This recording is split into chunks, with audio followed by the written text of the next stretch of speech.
দেখেন আগে অস্ত্র থাকতে পারে অবশ্যই চেক করবেন ফরওয়ার্ড করবেন তো এটা একটু চেক করেন সাথে সামনে ব্যাক করে নামান ভাই ব্যাক করে নামান অনলাইন পর্দা এই অভিযান চলা অবস্থা, এখন অভিযান শেষ হয়নি। এর মধ্যে ভিকটিম যাকে নিয়ে এত কোলাহল, তরিদ আল মাসুদ রনি, যুবলীগের সাধারণ সম্পাদক, সে আমাকে ফোন দেয়। ছবি আছে দেখেন কোনো জায়গায় যে আমার হাতে কখনো অস্ত্র আছে কিনা, কখনো অস্ত্র রাজনীতি। এটা বললে সবাই মানে কি বলবো, অবলা পশু হাসি দিবে। হ্যাঁ, হাসেন আর কি করেন। রাজশাহীতে অস্ত্রের রাজনীতি শুরু করেছেন আপনি ভাইয়া। এইসব বাজে কথা। আপনারা যে এত কষ্ট করে আমাকে ধরার চেষ্টা করছেন বা অভিযান করছেন, এটা করে লাভ হবে না, আমি অনেক দূরে। রাজশাহী মহানগর যুবলীগের সাধারণ সম্পাদক তৌরিদ আল মাসুদ রনিকে ধরতে নগরীর ভদ্রালেকের পাশে পদ্মা আবাসিক এলাকার একটি ভবন ঘেরাও করেছিলেন যুবদল, ছাত্রদল ও স্বেচ্ছাসেবক দলের নেতাকর্মীরা। 2 জুলাই বুধবার দুপুরে এ ঘটনার খবর পেয়ে পুলিশও ঘটনাস্থলে গিয়ে বাড়িটিতে তল্লাশি শুরু করে।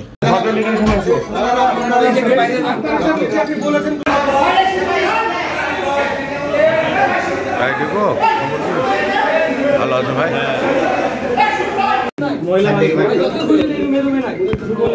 যুবলীগের সিস্টেম করে আপনি এই রুমটা একটু বন্ধ করে দেন, লক করে দেন, এটা লক করে দেন, রুমে যাব, লক করে দেন। আমাদেরকে ঢোকা মাত্র হ্যাঁ ঠিক আছে জি আছে দাঁড়ানোর পরে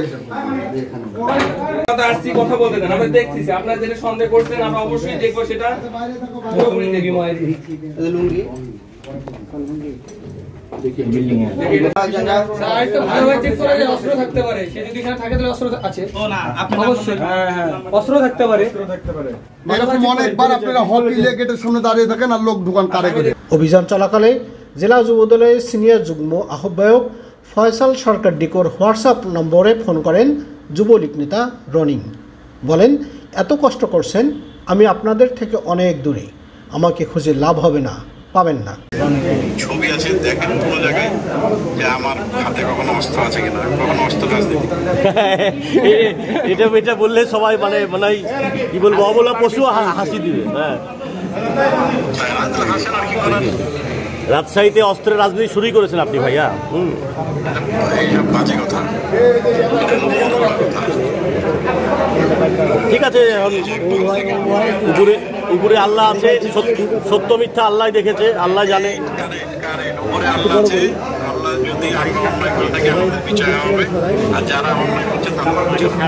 জি জি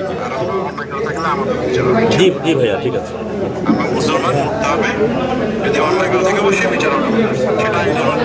আচ্ছা আচ্ছা, আপনারা ভালো থাকেন ভাই, ঠিক আছে, দেখা হবে ইনশাআল্লাহ। জি আচ্ছা ভাইয়া, ঠিক আছে।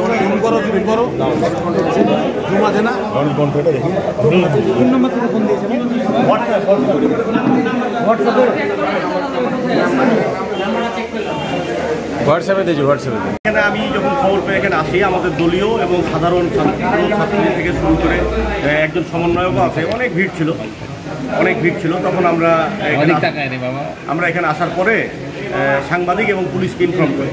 সাংবাদিক এবং পুলিশরা আসার পরে আমরা একটা টিম করে দিই, যেন সকলেরই অংশগ্রহণ থাকে। দলীয়, সাধারণ এবং পুলিশ, ডিবি এবং সাংবাদিকের সমন্বয়, তারা অভিযানে যায়। তো এই অভিযান চলা অবস্থা, এখন অভিযান শেষ হয়নি। এর মধ্যে ভিকটিম যাকে নিয়ে এত কোলাহল, তরিদ আল মাসুদ রনি, যুবলীগের সাধারণ সম্পাদক, সে আমাকে ফোন দেয়, যে বলে, ডিকো ভাই, প্রথমে সে সালাম দেয়, আসসালামু আলাইকুম ডিকো ভাই, আপনারা যে এত কষ্ট করে আমাকে ধরার চেষ্টা করছেন বা অভিযান করছেন, এটা করে লাভ হবে না, আমি অনেক দূরে। তখন আমি বললাম যে ঠিক আছে, তো দূরে তাহলে আমাদের তো চেষ্টা করতে সমস্যা নাই, যেহেতু ইনফরমেশন আছে। তখন বলছি যে না, বেকার মানুষকে তো কষ্ট দিয়ে লাভ নাই। তখন আমি তাকে প্রশ্ন করি যে আপনারা তো অনেক কষ্ট, মানে আপনাদের প্রতি অনেক মানুষ ক্ষিপ্ত, সাধারণ জনগণ, দলীয় নেতাকর্মী, আপনারা এত গুলাগুলি করেছেন, যে কবে ভাই কবে? তাহলে সব ফুটেজ তো আছে, কোথাও কোনো ফুটেজ পাবেন না যে আমি অস্ত্র রাজনীতি করি, এটা আমার অভ্যাস নাই। তাহলে আপনারা সিটি কর্পোরেশনে যে এত অস্ত্র পাওয়া গেছিলো, সেটা কি আপনার নামে সাহেবের? বলেন আমার না, সে কিন্তু এটাও বলেনি যে মেয়রের না, বলে শুধু বলেছে যে আমার না।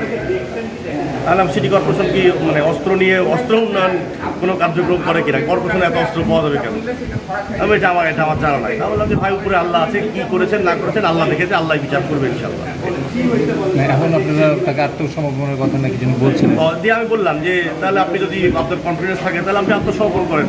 হ্যাঁ, সময় হলে আমি আত্মসমর্পণ করবো, আল্লাহ বিচার করতে হবে। এখানে আসলে আপনার কেউ চাক্ষুষ দেখেছে বা এরকম কোনো কিছু ছিল? গার্ড দেখেছে, এই বিল্ডিংয়ের গার্ড, সে নিজে প্রথমে স্বীকার করেছে এবং সেটার ভিডিও ধারণ করা হয়েছে এবং সে নিজে মানে স্বেচ্ছায় সে স্বীকারোক্তি দিয়েছে যে গতকালকে এখানে এসেছে। বুধবার সন্ধ্যায় যুবলীগ নেতা রনির ব্যবহৃত হোয়াটসঅ্যাপ নম্বরে ফোন করেন রাজশাহীর অনলাইন নিউজ পোর্টাল উৎসভূমির এক প্রতিবেদক। ফোন ধরে রনি তাকে জানান সরকার পতনের ৩-৪ মাস পর তিনি দেশের বাইরে চলে গেছেন। তার সন্ধানে দুপুরে যারা পদ্মা আবাসিক এলাকার একটি বাড়ি ঘেরাও করেছিল, বিএনপির অঙ্গ সংগঠনের সে নেতাকর্মীদের উদ্দেশ্য করে রনি বলেন এরা কোনোদিন সামনে আসার সাহস পায়নি।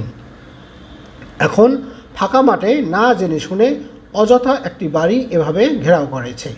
তাদের ভিন্ন উদ্দেশ্য থাকতে পারে।